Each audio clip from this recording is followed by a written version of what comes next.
हरियाणा की चरखी दादरी में देर रात तेज आंधी के साथ आई बारिश के कारण खुले में रखा गेहूं और सरसों का हजारों कुंटल अनाज बारिश की भेंट चढ़ गया।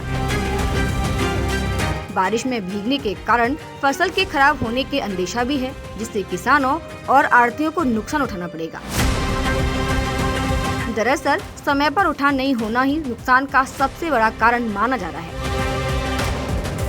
सुनिए इसको लेकर मार्केट कमेटी के सचिव विजय कुमार का क्या कहना है।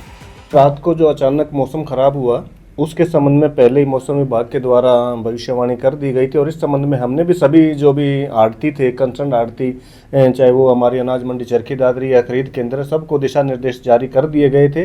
कि सभी जो आढ़ती हैं अपने जो किसानों द्वारा कृषि उपज लाई गई है, सरकार के द्वारा जो कृषि उपज खरीदी गई है जिसका उठान अभी तक नहीं हुआ, उसको तिरपाल से, पॉलीथीन कवर से अच्छी तरह ढक कर रखें। लेकिन आंधी इतनी तेज थी कि तिरपाल और पॉलीथीन कवर से ढकने के बावजूद भी कुछ डेरिया या कुछ जो स्टैक लगे हुए थे उनसे पॉलीथीन कवर हट गए और कुछ हल्की फुल्की, क्योंकि दादरी में इतनी ज़्यादा बारिश भी नहीं थी, हल्की फुल्की बूंदाबांदी थी, तो कुछ डेरिया या कुछ जो भी स्टैक हैं हल्के फुल्के भीगे हैं और उसमें संबंधित जितने भी हमारे आढ़ती उनको दिशा निर्देश जारी कर दिए गए हैं कि जो डेयरी भीगी हैं हल्की फुल्की उनको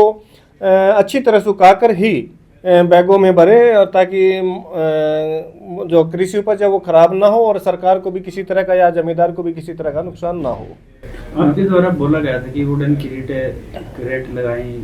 और आप पूरी मंडी में देख सकते हैं कहीं पर भी एक वुडन क्रेट नहीं है, जो बैग है बैग के नीचे से पूरी तरह से पानी है। जी, उसके संबंध में बताना चाहूँगा कि जो जब स्टैक लगते हैं तो वुडन क्रेट के ऊपर लगाए जाते हैं और हमारी जो लिफ्टिंग है वो बिल्कुल स्मूथली चल रही थी, तो स्टैक की हमारी कोई ऐसी पोजीशन नहीं बनी कि बड़े स्टैक लगाने पड़े और जो कट्टे भर कर रखे गए हैं जिस भी आढ़ती के द्वारा वो विदाउट